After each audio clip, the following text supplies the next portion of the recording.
أعوذ بالله من الشيطان الرجيم. بسم الله الرحمن الرحيم. إن الذين آمنوا والذين هادوا والنصارى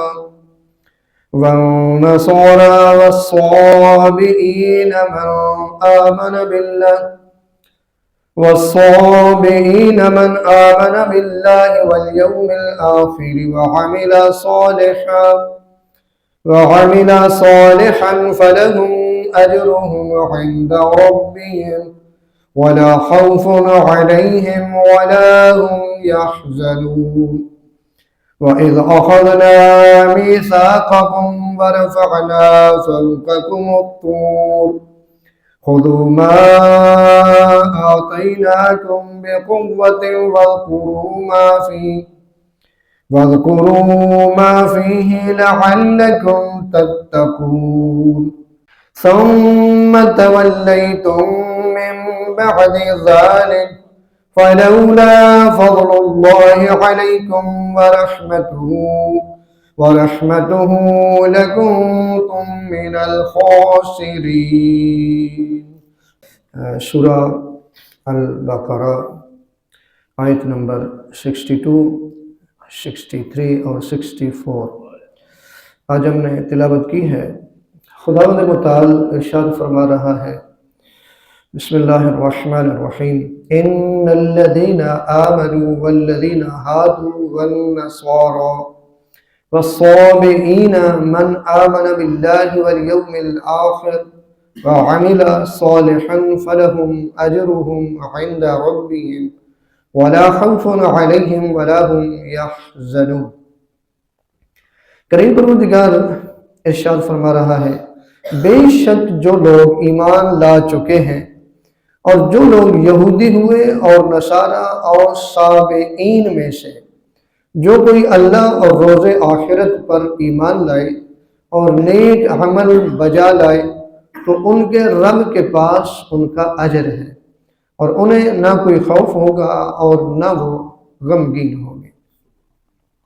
خداوند کریم نے اس آیت میں یہ بیان کر دیا، ایک قانون دے دیا کہ جو اللہ اور روز آخرت پر ایمان رکھتا ہے اور اس کے ساتھ ساتھ عمل صالح بھی انجام دیتا ہے تو ان کے رب کے پاس ان کا اجر ہے اور انہیں نہ کوئی خوف ہوگا اور نہ وہ غمگین ہوں گے۔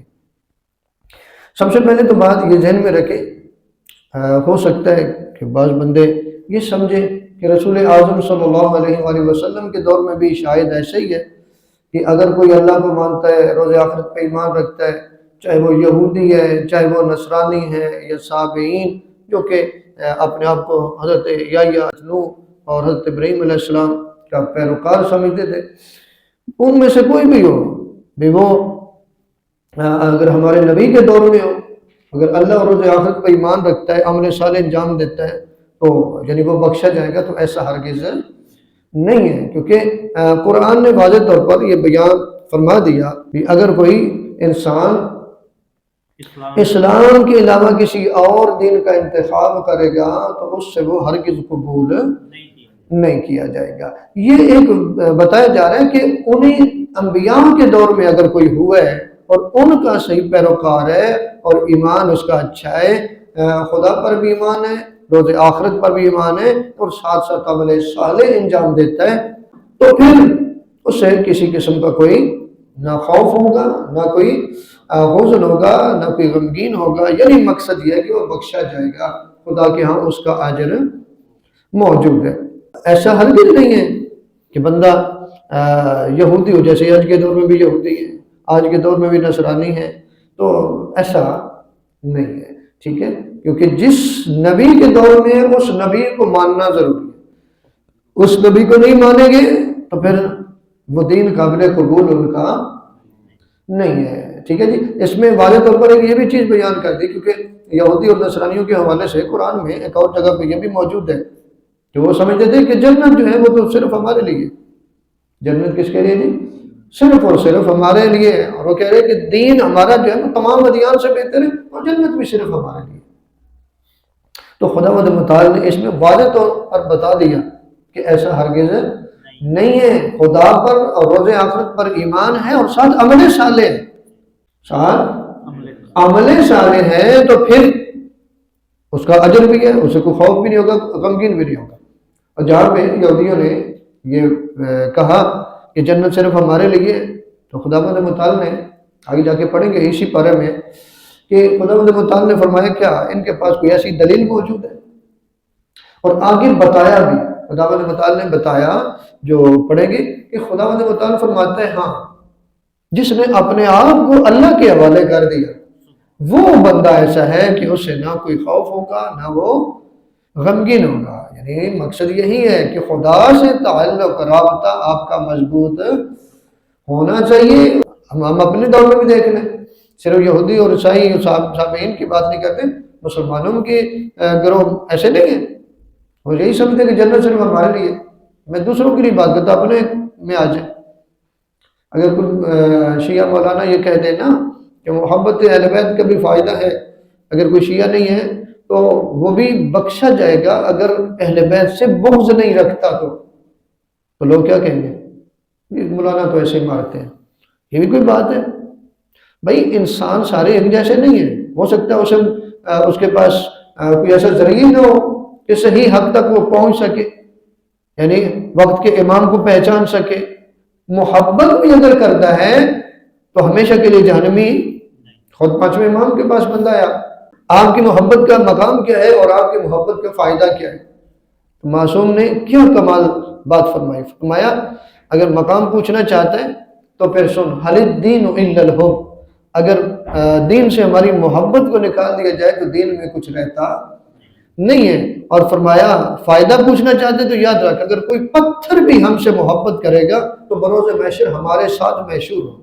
تو اس لیے تھوڑا جو شدت پسند لوگ ہیں ان سے تھوڑا دور رہ کے یہ سوچیں کہ خدا بد متعال کی مخلوق ہے. اگر واقعی وہ ناصبی نہیں ہے، منافق نہیں ہے، محمد والے محمد سے محبت کرتے ہیں تو ان کے لیے تھوڑا سا نرم گوشہ انسان میں ہونا چاہیے. کیونکہ خدا بد متعال جیسے اس کے سارے بندے، تو اگر وہ مان رہے ہیں انہیں سمجھ نہیں آئی، انہیں ماحول ایسا ملا، بچپن سے ماحول ایسا ملا، تحقیق نہیں کر سکے یا کوئی ایسے وسائل ہی موجود نہیں تھے، تو خداوند متعال بڑا کرے جی.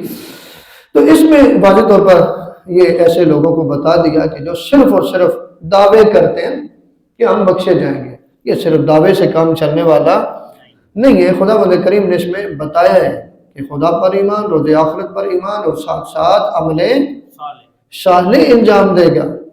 اللہ نے ہمیں تو ایسے امام دیے جنہوں نے عمل صالح کر کے دکھائے جی.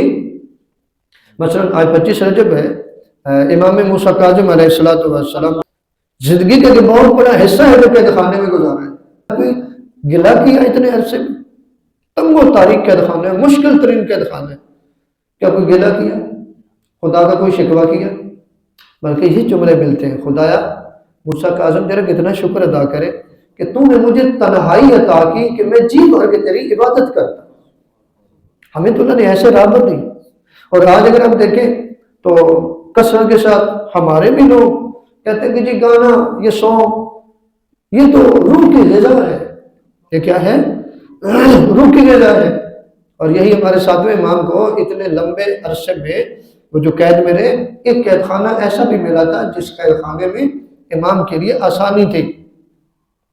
لیکن امام سے پوچھا گیا کہ آپ کو سب سے مشکل کہاں پہ ہوئی، کس قید خانے میں؟ تو ہم نے اس قید خانے کا نام لیا جہاں پہ آسانی تھی. وہاں کیوں مشکل تھی؟ اس لیے کہ اس قید خانے کے قریب گانے بجانے والے رہتے تھے. کون رہتے تھے؟ نہیں وہ جسے آپ کہتے ہیں نا کہ ریہرسل کرتے تھے، وہ گانا بجانا کرتے تھے، تو امام کو وہ پسند نہیں تھا. امام نے کہا سب سے مشکل، حالانکہ تھوڑے سے ٹائم کے لیے اس قید خانے میں رہے.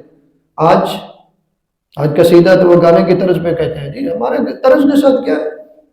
ہمارا تو کام قصیدے سے. سونگ ہے تو وہ گھر میں، ہم اپنے بچوں کو گفٹ دیں گے تو وہ کیا ہے جی پیانو. یعنی انہوں نے عمل کر کے دکھایا. اگر گانا حرام ہے تو انہوں نے آزاد قید خانہ جو ہے اس کو قبول نہیں کیا، بلکہ علماء کہتے ہیں کہ امام نے خود فرمایا میں یہاں نہیں رہنا چاہتا، حالانکہ وہ آسان تھا۔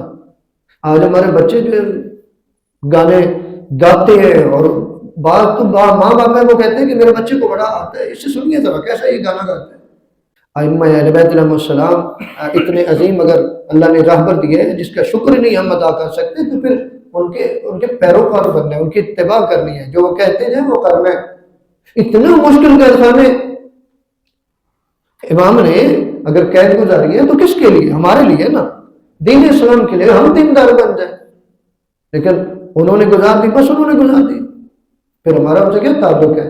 اگر ہم یہ کہیں کہ انہوں نے گزار دی بس ٹھیک ہے نا، ایسا نہیں ہے۔ اگر ہم غم کرتے ہیں تو اس مقصد کو بھی سمجھیں کہ وہ مقصد کتنا عظیم تھا، جس کے لیے امام موسیٰ کاظم علیہ السلام جیسی ہستی جب قید خانے سے باہر آئے ہیں، جب شہید ہو گئے ہیں، تو علماء کہتے ہیں کہ ہڈیوں کے ڈھانچہ تھا ساتواں ہے، یہ حالت ہو گئی۔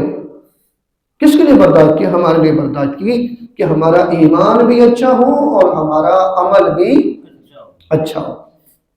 اگلی آیت کی طرف بڑھتے ہیں۔ خدا بد مطال اگلی آیت میں فرما رہے بسم اللہ الرحمن الرحیم وَإِذْ أَخَذْنَا مِيثَاقَكُمْ وَرَفَعْنَا فَوْقَكُمُ الطُّورَ خُذُوا مَا آتَيْنَاكُمْ بِقُوَّةٍ وَاذْكُرُوا مَا فِيهِ لَعَلَّكُمْ تَتَّقُونَ۔ اور وہ وقت یاد کرو جب ہم نے تم سے عہد لیا اور تمہارے اوپر کوہ طور کو بلند کیا، اور تمہیں حکم دیا کہ جو کتاب ہم نے تمہیں دی ہے اسے پوری قوت سے پکڑ رکھو، اور جو کچھ اس میں موجود ہے اسے یاد رکھو، اس طرح شاید تم بچ سکو، یعنی شاید تم متقی بن جاؤ۔ ایک واقعے کی طرف توجہ مبذول کروائی جا رہی ہے کہ موسیٰ علیہ السلام جب کوہ طور سے واپس آئے، تورات لے کے آئے اور اپنے پیروکاروں کو بنی اسرائیل کو بتایا کہ اس میں جو احکام ہیں، جو حلال و حرام ہے، اس پہ اپنے عمل کریں، اور انہوں نے جب احکام دیکھے تو انہوں نے انکار کر دیا کہ ہمارے لیے تو یہ احکام جو ہے ان پہ عمل کرنا تو بڑا ہی مشکل ہے، ہم اس پہ عمل نہیں کر سکتے۔ تو خدا متعال نے فرشتوں کی ڈیوٹی لگائی اور کوہ طور جو تھا اس کو ان پہ معلق کر دیا۔ کوہ طور کا ایک ٹکڑا پہاڑ جو تھا اس کو ان کے سروں پہ جیسے ایک بادل ہوتا ہے ایسے کھڑا کر دیا، اور جناب موسیٰ علیہ السلام نے فرمایا کہ اگر تم اس تورات پہ، ان کے احکام پہ، حلال و حرام پہ، ان پہ عمل نہیں کرو گے تو یہ کوہ طور کا جو ٹکڑا ہے، پہاڑ کا ٹکڑا، یہ تم پہ گر جائے گا اور تم تباہ و برباد ہو جاؤ گے۔ خدا سے وعدہ کرو، کیا کرو؟ وعدہ کرو کہ ہم اس پہ عمل کریں گے، اور یہ یاد رکھیں جو بھی کتاب ہے اس پہ عمل کرنا ہے، ہمارے لیے بھی یہی حکم ہے۔ میں نے ہر دفعہ ہر درس میں یہ بتا رہا ہوں نا کہ یہ واقعات اس لیے بتائے جا رہے ہیں تاکہ ہم ان سے سیکھیں، کہیں جو انہوں نے نافرمانیاں کی ہیں وہ نافرمانیاں ہم نہ کریں۔ یا دیکھیں نا، وہ انکار کرے، کس کا انکار کرے؟ کتاب کا نا، تورات کا انکار کر رہے کہ جو اس میں موجود ہے اس پہ ہم عمل نہیں کریں گے۔ تو آج ہم کیا کر رہے ہیں جی؟ ہم بھی تو یہی کر رہے ہیں۔ کتنی دفعہ اس میں ذکر ہے قرآن میں اقیم الصلاۃ، کتنی کی نماز پڑھتے ہیں جی؟ خمس کا ذکر ہے، کتنا کی دیتے ہیں؟ زکوٰۃ کا ذکر ہے، مال زکوٰۃ موجود ہو تو کیا دیتے ہیں؟ کیا عمل کرتے ہیں؟ بنی اسرائیل نے یہی کیا، ابھی ہم نہیں کر سکتے عمل۔ خدا نے کوہ طور کا ٹکڑا کھڑا کر دیا اور پھر پیمان باندھا، وعدہ کیا کہ ہم اس پہ عمل کریں گے۔ ٹھیک ہے جی، یہ ہمیں بھی سمجھایا جا رہا ہے، لیکن اس کے باوجود انہوں نے کیا کیا؟ انہوں نے کیا یہ خدا نے بتایا قرآن مجید میں ثم تولیتم من بعد ذلک فلولا فضل اللہ علیکم ورحمتہ لکنتم من الخاسرین۔ پھر اس کے بعد تم پلٹ گئے، اگر اللہ کا فضل اور اس کی رحمت تمہارے شامل حال نہ ہوتی تو تم گھاٹے میں ہوتے۔ ٹھیک ہے کہ بنی اسرائیل نے وعدہ کیا، پیمان باندھا کہ ہم اس پہ عمل کریں گے، لیکن اس کے باوجود خدا ہی بتا رہے کہ اس کے باوجود اس وعدے سے وہ مکر گئے۔ وہ جو وعدہ کیا تھا اس نے انکار کر دیا، یعنی پھر بھی اس پہ عمل نہیں کیا۔ تو بات پھر بھی وہی ہے کہ کیا ہم کر رہے ہیں؟ پروردگار سے دعا ہے خالق کائنات ہمیں قرآن پڑھنے کی، سمجھنے کی اور اس پہ عمل پیرا ہونے کی توفیق عطا فرمائے۔